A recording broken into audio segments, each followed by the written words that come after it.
Chicken কষা খাতি কার কার না ভালো লাগে। এমবাই রাঁধতে খালি আরও ভালো লাগে।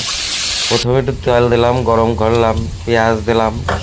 পেঁয়াজ মেয়াজ দিলে একটু মশলা মশলা বাটিয়ে বুটে দিয়ে দিলাম। দুই তিনটে রসুন দিয়ে দিলাম, আস্ত রসুন। খাতি খুব ভালো লাগে। তারপর একটু স্বাদ মতো লবণ দিলাম, দিয়ে এবার একটু হলুদ দিলাম একটু কালারের জন্যে। তারপরে এই আলুগুলো ছেড়ে দিলাম। এবার দেখছি থাও ক্যাম্বাই কী কিরম বানাই।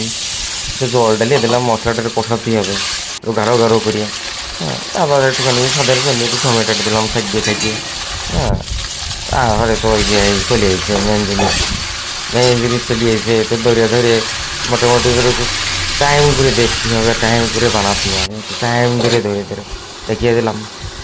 দেখিয়ে দিয়ে আরে না রাখা করলাম। দেখো দিন একটা কথা, চিকেন খাতি সবারই ভালো লাগে, কিন্তু বানায় খাতি না অনেকের অসহ্য লাগে।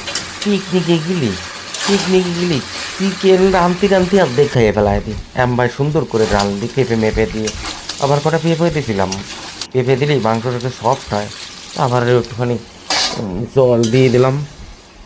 জল মল দিয়ে দেখো দিন কালার খানা দাও, এখন কাতির চড়তেছে এখনই কেমন বললো দেখি ফুটতিছে।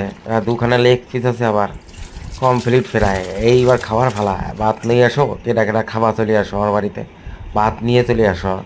আমার বাড়ি মাংস আছে, অসুবিধা নাই। কেমন লাগলো রান্নাটা?